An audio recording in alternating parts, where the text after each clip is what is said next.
नमस्कार, मैं अविनाश और आप देख रहे हैं सीमांचल एक्सप्रेस न्यूज नेटवर्क। देश में कोरोना का प्रकोप तेजी से बढ़ता जा रहा है। महाराष्ट्र, पंजाब के बाद अब दिल्ली में भी स्थिति बेहद खराब होती जा रही है। दिल्ली में कोरोना के बढ़ते मामलों के बीच मुख्यमंत्री अरविंद केजरीवाल ने प्रेस कॉन्फ्रेंस की और कहा कि अपनी सुरक्षा अपने हाथ है, लोगों को खुद ही सावधानियां बरतनी होंगी। वहीं केजरीवाल ने कहा कि दिल्ली सरकार को मजबूरी में दिल्ली में सख्तियां बरतनी पड़ रही है। साथ ही दिल्ली सीएम ने लोगों से अपील की कि अस्पताल तभी जाएं जब बहुत ज्यादा जरूरी हो। साथ ही मुख्यमंत्री ने कहा कि अस्पतालों में बेड गंभीर मरीजों के लिए रहने दें। तो सबको नमस्कार। पूरे देश भर में कोरोना बहुत तेज़ी से बढ़ रहा है। दिल्ली में भी पिछले कुछ दिनों से, पिछले 10 से 15 दिन में इतनी तेज़ी से कोरोना बढ़ा है। दिल्ली में ये चौथी वेव है। इसके पहले 3 वेव्स दिल्ली के अंदर आ चुकी है और हम सब दिल्ली वासियों ने मिलकर उसका बड़े अच्छे से मुकाबला किया और वो ठीक हो गया। अब ये चौथी वेव आई है जो बेहद ख़तरनाक है, बहुत तेज़ी से बढ़ रहा है। इतना तेज़ी से बढ़ रहा है कि बहुत सारे लोगों की समझ के बाहर है। जैसे कुछ दिन पहले तक, मिड मार्च तक लगभग 200 से भी कम केस प्रतिदिन आने चालू हो गए थे, इतना कम हो गया था। और कल के 24 घंटे की जो रिपोर्ट अभी थोड़ी देर में आज शाम तक पब्लिश होगी, दिल्ली में 10,732 केस पिछले 24 घंटे में आए हैं। 10,732 केस पिछले 24 घंटे में। उसके पिछले 24 घंटे में 7,900 केस आए थे। उसके पिछले 24 घंटे में 8,521 केस आए थे। मतलब आप देखिए कि पिछले 3 दिन के अंदर ही कितनी तेज़ी से बढ़े हैं। पहले 2 दिन लगभग 8 साढ़े 8 हज़ार केस थे और कल 24 घंटे में 10,732 केस हैं। इसके ऊपर स्थिति बेहद चिंताजनक है, इसमें कोई दो राय नहीं है। लेकिन आपकी सरकार पूरी तरह से स्थिति पे नज़र रखे हुए, मैं स्वयं इसके ऊपर नज़र रखे हुए हैं और जो भी करने की ज़रूरत है हम वो सब कर रहे हैं, सबका सहयोग ले रहे हैं। इस वक्त हम मोटे मोटे तौर पे 3 स्तर पे काम कर रहे हैं। एक है कि किस तरह से कोरोना को फैलने से रोका जाए। इसमें ख़ास तौर से सरकार अकेले बहुत कुछ नहीं कर पाएगी। दिल्ली वासियों को, आपको सबको इसमें सहयोग देना पड़ेगा। आपने पहले भी बहुत सहयोग दिया, हर बार सहयोग दिया। हर बार जब भी वेव आई, दिल्ली के लोगों ने बढ़ चढ़ के सहयोग दिया, किसी और के लिए नहीं। हमें अपने लिए, अपने स्वास्थ्य के लिए, अपने परिवार के लिए बढ़ चढ़ के कोरोना के सभी प्रोटोकॉल्स फॉलो करने पड़ेंगे। अपनी सेहत अपने हाथ है। अगर हम, अपनी सुरक्षा अपने हाथ है। जो 3 चीज़ें बार बार बोलते हैं, मास्क पहन के रखिए,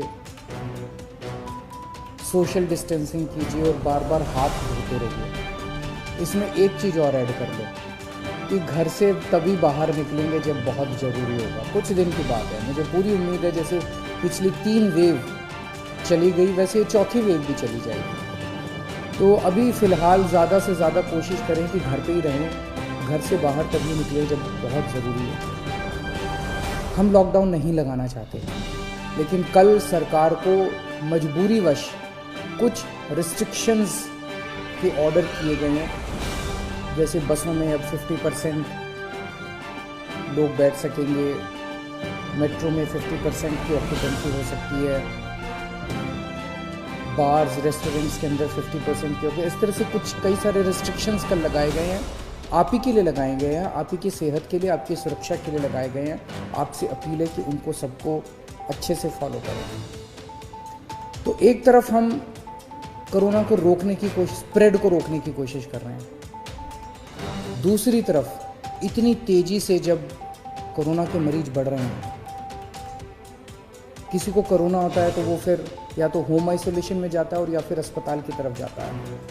हम चाहते हैं, पूरी कोशिश कर रहे हैं और पूरा इंतज़ाम किया है कि जब कोई अस्पताल में जाए, उसे अस्पताल की ज़रूरत पड़े, इलाज की ज़रूरत पड़े, तो उसे दिल्ली के लोगों को बेस्ट से बेस्ट इलाज मिलना चाहिए। किसी तरह की बेड की कमी नहीं होनी चाहिए, ऑक्सीजन की कमी नहीं होनी चाहिए, वेंटिलेटर की कमी नहीं होनी चाहिए। उसका सारा इंतज़ाम हम लोग कर रहे हैं। नवंबर के महीने में हम एक पीक देख चुके हैं। नवंबर के महीने में जो पीक आई थी वो 8,500 केसेस की थी। आज हम ऑलरेडी 10,700 केसेस क्रॉस कर चुके हैं। तो ये नवंबर से भी ज़्यादा खतरनाक इस वक्त की पीक है। तो हॉस्पिटल कल मैं LNJP हॉस्पिटल गया था उसका मुआयना करने के लिए। सभी डॉक्टर्स से, नर्सेज से बात हुई, वहाँ का सारा जायज़ा लिया। मैं पूरे दिल्ली वासियों की तरफ से अपने डॉक्टर्स को, नर्सेज को, पैरामेडिक स्टाफ को, सबको हाथ जोड़ के सैल्यूट करना चाहता हूँ, धन्यवाद देना चाहता हूँ कि पिछले 1 साल से लगे हुए हैं वो लोग। उन्होंने अभी भी पूरी तन्मयता के साथ वो लोग लगे हुए हैं। कल उनसे सबसे बात की। हम पूरी तरीके से हॉस्पिटल मैनेजमेंट के ऊपर ध्यान दे रहे हैं। कुछ लोगों के मेरे पास मैसेजेस आए पिछले कुछ दिनों के अंदर कि सर हम इस अस्पताल में गए, इधर बेड नहीं मिल रहा, उसमें गए, उसमें बेड नहीं मिल रहा। वो ऐप जो हमने हॉस्पिटल बेड्स का जारी किया था कुछ महीने पहले, पिछली जो पहली वेव आई थी जून के महीने में, 6 महीने पहले, वो ऐप आज भी काम कर रहा है। तो अगर आपको अस्पताल की ज़रूरत है, अगर आपको कोरोना हो गया, अस्पताल जाने की ज़रूरत है, तो किस अस्पताल में बेड अवेलेबल है वो आप अपने ऐप से देख लीजिए। ऐप, सारे लोग ऐप डाउनलोड कर लो और उस ऐप से आप लोग देख लीजिए कि किस अस्पताल में बेड की ज़रूरत है और कहाँ। तो सीधे मरीज को उधर ही लेके जाओ, एक अस्पताल से दूसरे अस्पताल में जाने की जरूरत नहीं है, पहली चीज़। दूसरी चीज़, कुछ लोग केवल प्राइवेट अस्पतालों की तरफ दौड़ रहे हैं। प्राइवेट अस्पतालों में बेड थोड़े कम होते हैं। अब दिल्ली के अंदर पिछले 5 साल में आपकी सरकार ने मिलकर दिल्ली के सरकारी अस्पतालों को बहुत शानदार कर दिया है। दिल्ली के सरकारी अस्पतालों में बहुत अच्छा इलाज हो रहा है। पैसे वाले लोग भी दिल्ली के सरकारी अस्पतालों में जा रहे हैं। मेरी आप लोगों से निवेदन है कि सब लोग प्राइवेट अस्पतालों की तरफ मत दौड़िए। सरकारी अस्पतालों में जाएंगे, वहाँ भी आपको अच्छा इलाज मिलेगा। सरकारी अस्पतालों में भी आप जा सकते हैं। अगर आपका ऐप दिखाता है कि सरकारी अस्पताल में बेड खाली है तो सरकारी अस्पताल में जाइए, लेकिन अस्पताल में तभी जाइए जब आपको ज़रूरत हो। अगर सब लोग अस्पतालों की तरफ दौड़ने लग गए, अस्पताल कम पड़ जाएंगे। अगर सब लोग अस्पतालों की तरफ दौड़ने लग गए, बेड कम पड़ जाएंगे, ICU कम पड़ जाएंगे, वेंटिलेटर कम पड़ जाएंगे। तो अगर आपको अस्पताल की ज़रूरत है तभी अस्पताल में जाइए, वरना होम आइसोलेशन में रहिए। अस्पताल के बेड केवल सीरियस मरीजों के लिए रहने दीजिए। अगर आप एसिम्टोमेटिक हैं, अगर आपको सिंपल सिम्टम्स है, ज़्यादा बीमारी नहीं है, और अगर आप अस्पताल चले गए तो आपने एक बेड ऑक्यूपाई कर लिया, जबकि आपका घर पे इलाज हो सकता था। और अगर कोई सीरियस मरीज आता है अस्पताल के अंदर, उसको बेड नहीं मिलेगा, उसको बाहर वेट करनी पड़ेगी, उसकी मौत हो सकती है, सीरियस मरीज की मौत हो सकती है, उसको अस्पताल की ज़रूरत है। इसलिए मेरी हाथ जोड़ के सबसे विनती है कि कई लोग मैंने देखा वो कहते हैं जी मैं तो अस्पताल जाके एडमिट हो जाता हूँ, घर में दूसरों का ना हो जाए। घर के अंदर होम आइसोलेशन कीजिए, हमारी टीम आपके घर आएगी, आपको सारा गाइडलाइंस वगैरह सब बता देगी, ऑक्सीमीटर दे के जाएगी, आपको बता देगी कैसे होम आइसोलेशन करना है, आपके साथ हम संपर्क में रहेंगे। दिल्ली के अंदर दुनिया का सबसे बेहतरीन होम आइसोलेशन का प्रोग्राम चल रहा है, उसका फ़ायदा उठाइए आप। तो इसमें आप सब लोगों की मेरे को सहयोग की ज़रूरत है कि जब तक अस्पताल में जाने की ज़रूरत ना हो, अस्पताल मत जाइए। अस्पताल के बेड सीरियस मरीजों के लिए खाली रखिए, ये सबसे ज़रूरी है इस टाइम। अपने को हॉस्पिटल मैनेजमेंट सबसे ज़रूरी है। दुनिया भर के अंदर मैंने देखा है किस तरह से अस्पताल कम पड़ जाते हैं। इतनी तेज़ी से फैलने वाली बीमारी है कि अस्पताल अगर कम पड़ गए तो फिर बड़ी दिक्कत है। मैंने पहले भी कहा था लॉकडाउन के लिए कि लॉकडाउन के पक्ष में मैं नहीं हूँ। मुझे लगता है कि लॉकडाउन कोरोना से जूझने का समाधान नहीं है। लॉकडाउन किसी भी सरकार को तब लगाना चाहिए जब उसके अस्पतालों की व्यवस्था कोलैप्स कर जाए और उसको ज़रूरत हो कि लॉकडाउन से कोरोना की गति धीमी हो जाती है। अभी अस्पताल की व्यवस्था हमारे कंट्रोल में है, आपका सहयोग चाहिए। अगर आपका सहयोग मिलता रहा और अस्पताल की व्यवस्था काबू में रही, हमें दिल्ली में लॉकडाउन लगाने की ज़रूरत नहीं पड़ेगी। लेकिन अगर अस्पतालों के अंदर बेड्स की कमी होने लगी और अगर अस्पतालों के अंदर बेड्स नहीं मिलने लगे तो कहीं ऐसा ना हो कि दिल्ली में लॉकडाउन लगाना पड़े। हम दिल्ली में लॉकडाउन लगाना नहीं चाहते, आपका सहयोग चाहिए। और तीसरी चीज़, एक हम कर रहे हैं कि स्प्रेड नहीं होना चाहिए, दूसरा हॉस्पिटल मैनेजमेंट, और तीसरा वैक्सीनेशन। आज एक बहुत अजीब विरोधाभास है। कोरोना की दवाई आ गई है, वैक्सीन आ गया, और उसके बावजूद कोरोना इतनी तेज़ी से फैल रहा है। हमें कोरोना को हराने के लिए कोरोना से ज़्यादा स्पीड पे वैक्सीनेशन करना चाहिए था। जिस तेज़ी से कोरोना फैल रहा है उससे ज़्यादा बड़ी स्पीड से अगर हम वैक्सीनेशन कर देते हम कोरोना को काबू कर सकते। हमारी कोरोना की गति बहुत धीमी है। मैंने केंद्र सरकार से कई बार हाथ जोड़ के निवेदन किया है, केंद्र सरकार को चिट्ठी भी लिखी है, प्रधानमंत्री जी को भी चिट्ठी लिखी है। ये जितने रिस्ट्रिक्शन लगा रखे हैं वैक्सीनेशन के ऊपर, सब रिस्ट्रिक्शन हटा दीजिए। अभी तो ऐसे ज़रूरत है कि सरकार, हमारी सरकार तैयार है, दिल्ली सरकार तैयार है, हम घर घर जाके कोरोना की वैक्सीन लगाने को तैयार है। हमारे स्टाफ जो है वो घर घर जाके वैक्सीनेशन लगाने को तैयार है। 2 महीने 3 महीने के अंदर, मैं अभी मुख्यमंत्रियों की जब बैठक हुई उसमें और भी 2-3 मुख्यमंत्रियों ने कहा कि हम 3 महीने के अंदर पूरे अपने राज्य को कोरोना की वैक्सीन लगा देंगे। आप ये रिस्ट्रिक्शंस हटा दीजिए, 45 साल से ऊपर वालों को लगेगी। दिल्ली के अंदर जो मेरा डेटा है वो ये दिखाता है कि 65% मरीज दिल्ली के अंदर जो अब कोरोना के आ रहे हैं वो 35 साल से कम उम्र के हैं। तो अगर 65% मरीज 35 साल से कम उम्र के हैं तो कोरोना रुकेगा कैसे? कोरोना की साइकिल कैसे टूटेगी? वो तो तभी टूटेगी ना जब वैक्सीनेशन लगेगा। तो मेरी केंद्र सरकार से निवेदन है, केंद्र सरकार ने बहुत रिस्ट्रिक्शन लगा रखे हैं कि सेंटर नहीं खोल सकते, ज़्यादा सेंटर नहीं खोल सकते, इस उम्र से कम लोगों को नहीं दे सकते। अभी तो हमें लार्ज स्केल के ऊपर, युद्ध स्तर के ऊपर सारी मशीनरी हमें वैक्सीनेशन के ऊपर लगा देनी चाहिए। इससे बड़ा विरोधाभास क्या हो सकता है कि हमारी वैक्सीन आ गई और उसके बावजूद हम कोरोना से लड़ रहे हैं, कोरोना इतना तेज़ी से फैल रहा है। तो अगर हम कोरोना की वैक्सीनेशन बहुत तेज़ कर दें तो ये इसका एक समाधान हो सकता है। कुछ लोगों के मन में, जैसे अभी पूरे देश भर से रिपोर्ट आई, एक अस्पताल में 37 डॉक्टर्स जिन लोगों को वैक्सीन लगी थी, दोनों डोज लगी थी, उनको भी कोरोना हो गया।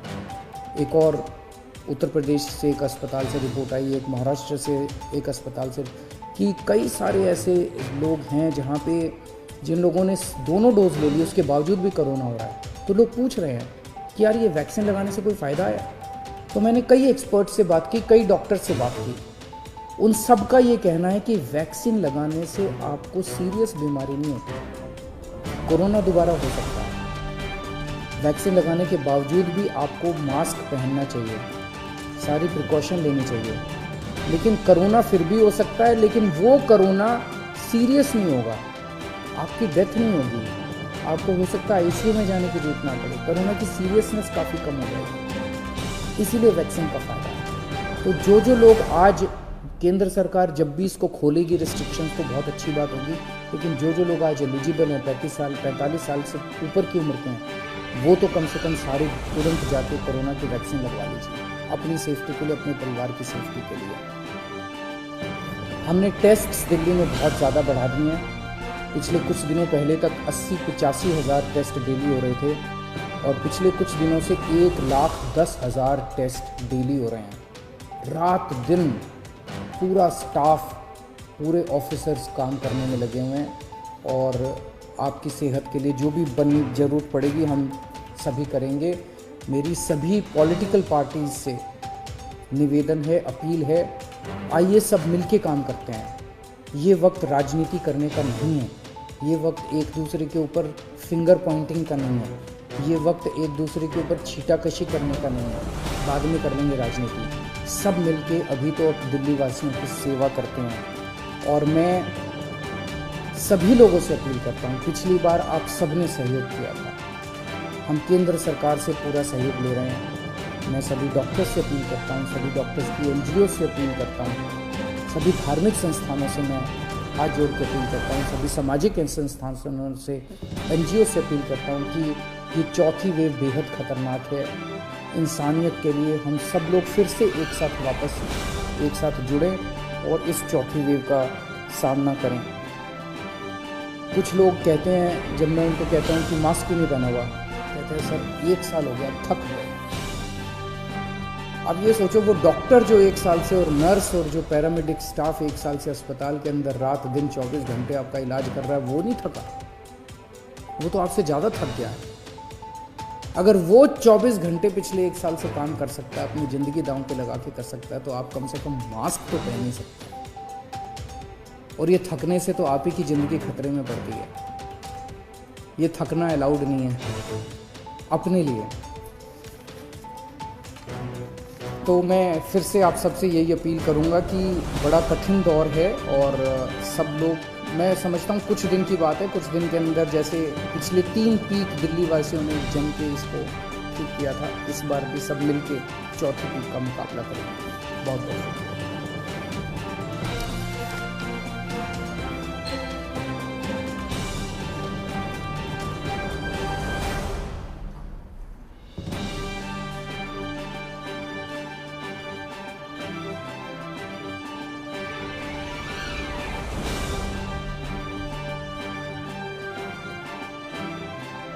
तमाम छोटी बड़ी खबरों के लिए बने रहिए हमारे साथ, देखते रहिए सीमांचल एक्सप्रेस न्यूज नेटवर्क।